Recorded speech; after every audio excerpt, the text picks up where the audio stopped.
لا الہ الا اللہ محمد رسول اللہ۔ ایک چھوٹا سا دلچسپ واقعہ بتا کے بیان ختم کرتا ہوں، آپ کی تھکاوٹ بھی دور ہو جائے گی۔ نفحۃ العرب ایک کتاب ہے عربی ادب کی، اس میں ایک واقعہ لکھا ہے کہ ایک آدمی نے، عرب میں نا یہ دستور تھا کہ شاعری کے ذریعے اپنے باپ داداؤں کا مقابلہ کرایا کرتے تھے، یعنی اپنے باپ داداؤں کو اچھا ثابت کرتے تھے کہ میرے ابا ایسے، وہ کہہ رہے ہیں میرے ابا ایسے، شاعری میں اپنے ابا کے فضائل بیان کرتے، ان کی سخاوت، ان کی بہادری۔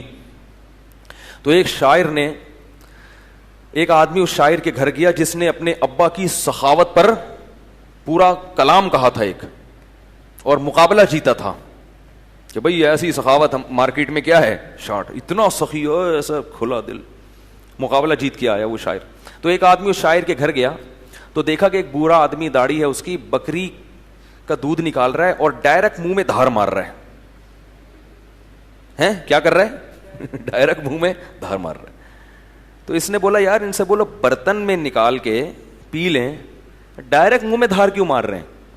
اس نے کہا اصل میں یہ میرے ابا ہیں، وہی ابا جن کی سخاوت پہ کل قصیدہ کہا تھا نا، یہ میرے ابا ہیں، اور یہ اس لیے برتن پہ دھار نہیں مار رہے کہ دھار کی آواز سے بچے آ جائیں گے، وہ بھی دودھ مانگیں گے۔ کنجوسی کا یہ عالم ہے کہ ڈائریکٹ اس کنجوس ترین باپ جو اپنے بچوں کو دودھ نہیں پلا رہا کہ کہیں شور کی آواز، اتنی ٹینشن سے دودھ پی رہا ہے تو شور، اس کے سخاوت کا شاعری میں مقابلہ ہوا اور ایوارڈ جیتا ہے۔ یعنی ایوارڈ سے اس زمانے میں جو بھی کہ بھئی بہت واہ واہ ملی یا کچھ بھی تھا، یہ ہوتا ہے۔ ایک کنجوس تھا، وہ جو ہے نا اپنے گھر میں، اس کے بچے کہہ رہے تھے ابا دیسی گھی دیسی گھی، وہ دیسی گھی کنجوس کہاں کھلائے گا۔ ایک دن لے آیا، جب گھی کا ڈبہ لے کر آیا تو اس نے بچوں سے کہا دیکھو ڈبے سے لگا لگا کے کھاؤ، اس پہ بھی چکنائی لگی ہوتی ہے نا گھی، جب یہ چکنائی ختم ہوگی پھر ڈبہ کھلے گا۔ اور بچے روزانہ صبح اٹھ کے نا روٹی اس ڈبے سے رگڑ رگڑ کے کھا رہے ہوتے تھے۔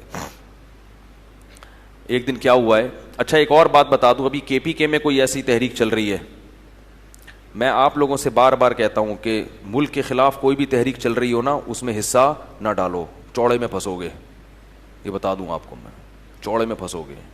لیبل بہت کچھ مخلص لوگ بھی آ جاتے ہیں اس میں، لیکن لوگوں کو پتہ نہیں ہوتا کہ کون کر رہا ہے، کون کس کا ایجنٹ ہے، اس لیے ان چیزوں سے اپنے آپ کو دور رکھو۔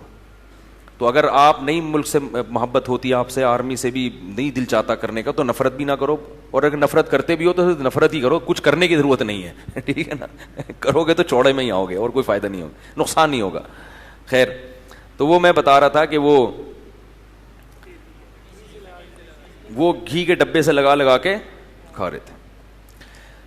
اب اس کو کہیں سفر پہ جانا پڑ گیا، اس نے کہا یار ایسا نہ ہو کہ ختم ہی ہو جائے، تو اس نے وہ ڈبہ جو ہے الماری میں رکھ دیا اور باہر سے تالا لگا دیا کہ بھئی کہیں ایک دم زیادہ نہ استعمال کر لیں۔ سفر سے جب واپس آیا تو بچوں سے پوچھا کہ بیٹا گھی تو نہیں استعمال کیا؟ انہوں نے کہا ابا ہم الماری سے لگا لگا کے کھاتے تھے۔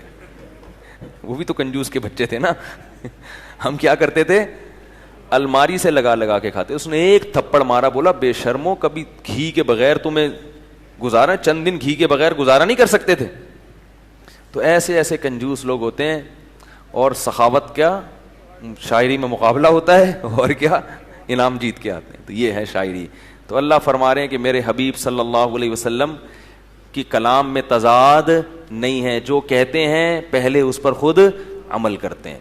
اللہ تعالیٰ سمجھنے کی، عمل کی توفیق عطا فرمائے۔ وما علینا الا البلاغ۔